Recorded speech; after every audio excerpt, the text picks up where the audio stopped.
time.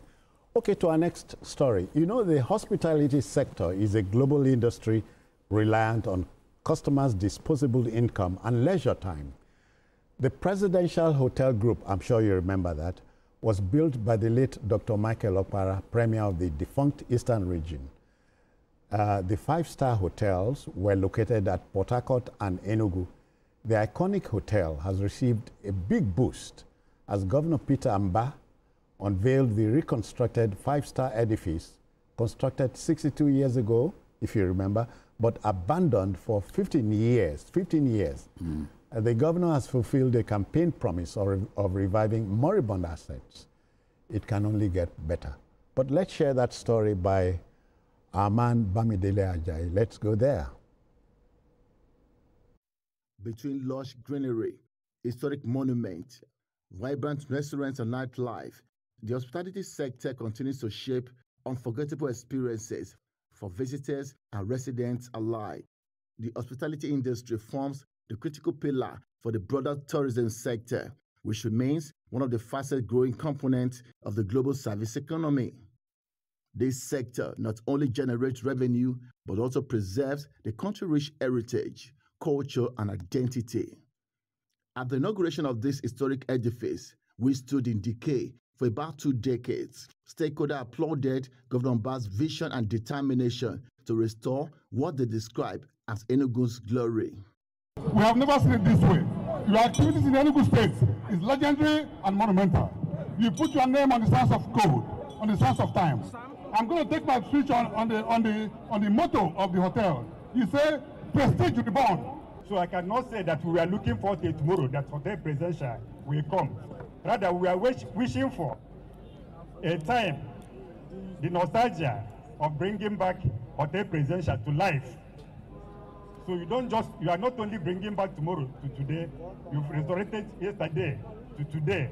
Speakers reminiscence on the golden years of the Hotel Presidential, an iconic asset of the former Eastern region in the First Republic, and commended the administration for breathing new life into it.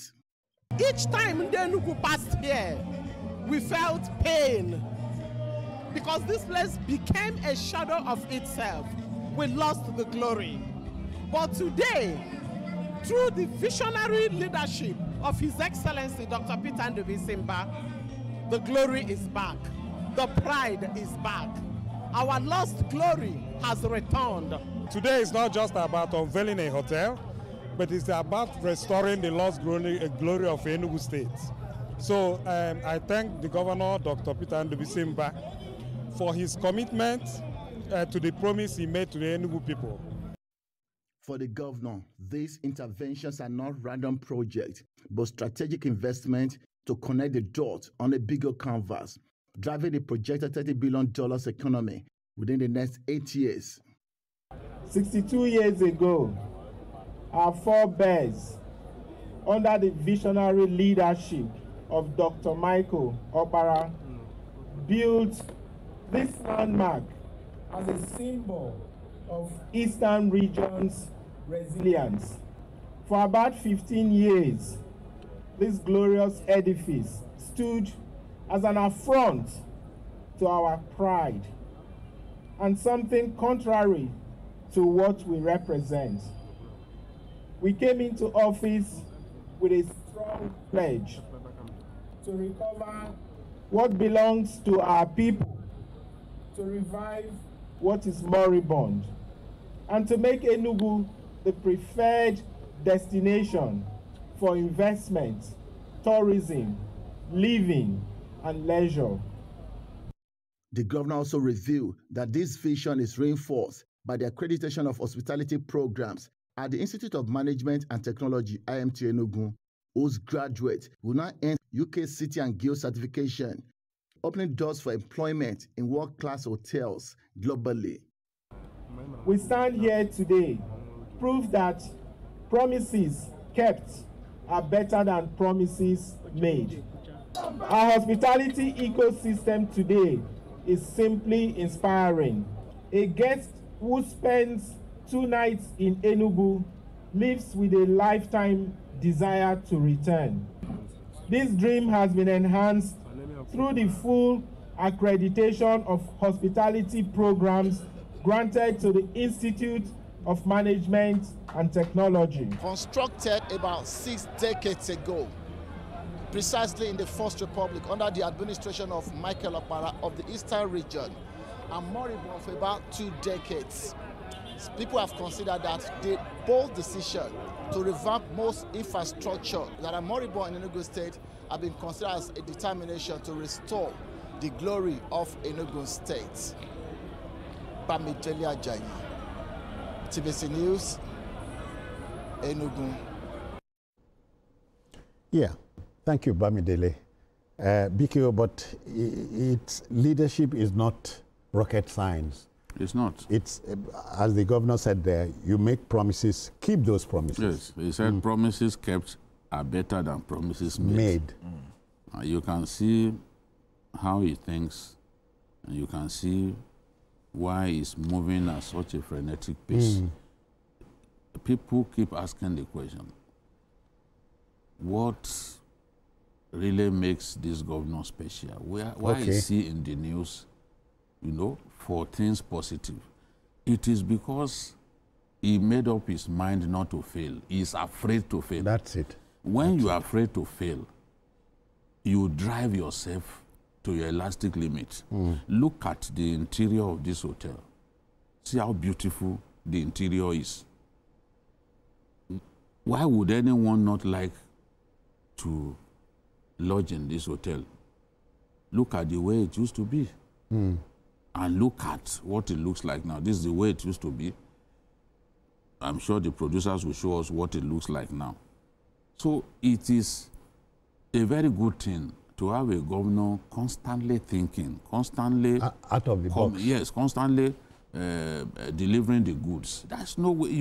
When you work for the people, you live on. You live on forever in their hearts. You are satisfied.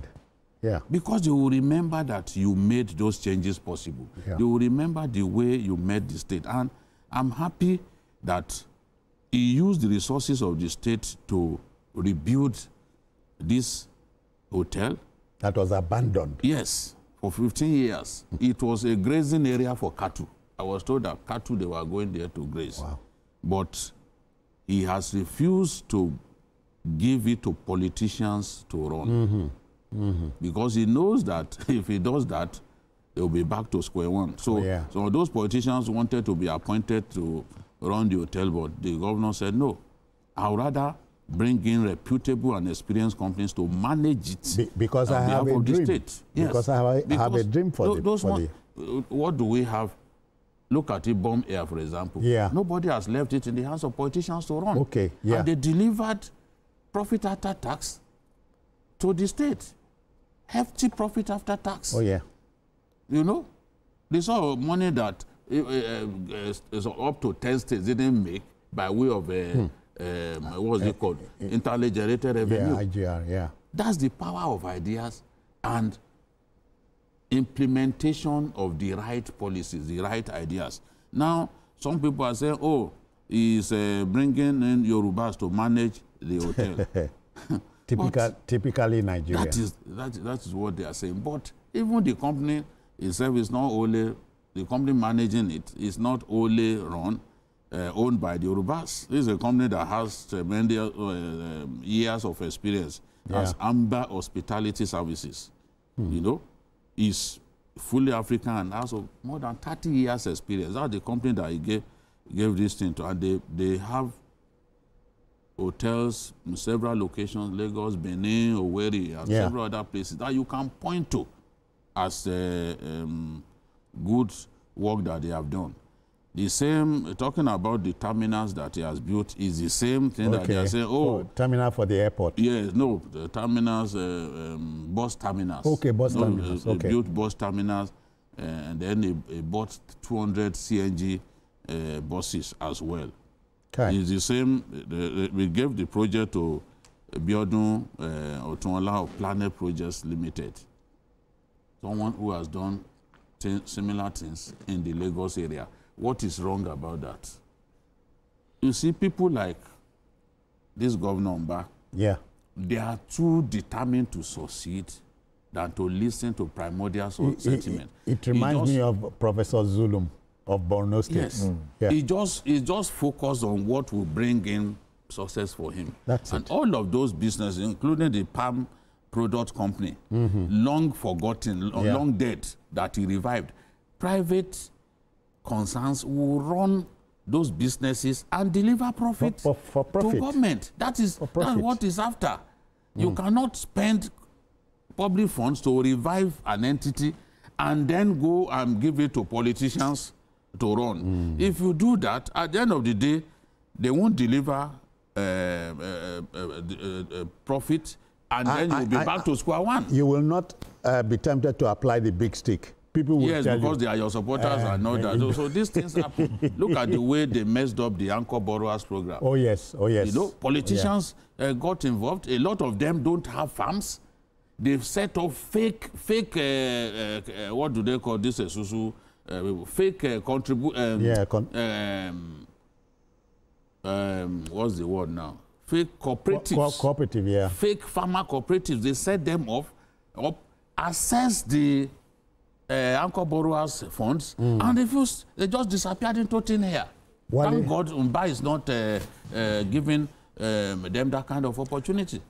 Wale, and for us, the business of the journalist is to report anything that's good. Yeah. And so anybody will not go to court because we report Governor Mbah. If he's doing a good job, you know, as I mentioned, Governor Zulum of Borno State, you know, a good job is like a goldfish, no hiding place. Yeah. If you are doing a good job, I think the media people will have no option. Yeah. Because you will be the talk of the town. Everybody will be talking about you on Facebook. And any story that is in the social space, a good media organization should cash in on it if you really want to meet your obligation to the public. Yeah. So, you know, there's no way one can run away from what is going on in Enugu State. Enugu State. It's public knowledge. This is not the first time. Almost every month, you have one striking project or the other. This hotel was built in 1963, abandoned for so many years. Yeah. You know, the contemporary the hotel at Ibadan, Premier Hotel. Premier, yes. yeah. You know, it was based on mutual competition between the regions at that time. That one was also built in 1963. And I can also tell you about the Metropolitan Hotel Calabar at the time. Yes, at that time. So and the Hotel Presidential Port Harcourt. 5-star hotels built as far back as 1963. Yeah. So somebody has come now to revive this project. Concord, this is Concord Hotel quite Imo. visionary. Double Hotel in I think Kaduna. Kaduna and all that. So these are milestones projects that.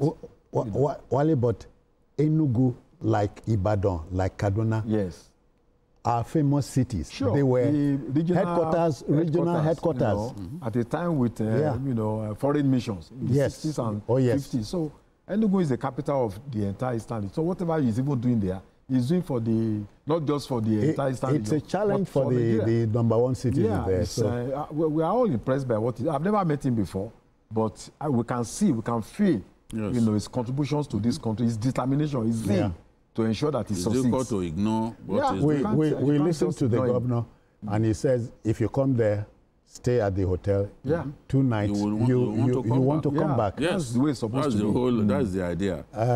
There are hotels that you stay in, and the memory lives on with you forever. Oh yeah. You know, the way you were treated, you know, and what you saw. Some hotels are about 100 years old, but if you go there, you won't believe, you know. Okay, then. That's our story. We are done. And we wish Governor Peter Mbah Godspeed as you deliver on your promises. Okay, we'll take a commercial break now. We should be back shortly. Don't leave. Just stay on Journalist Hangout on a Sunday.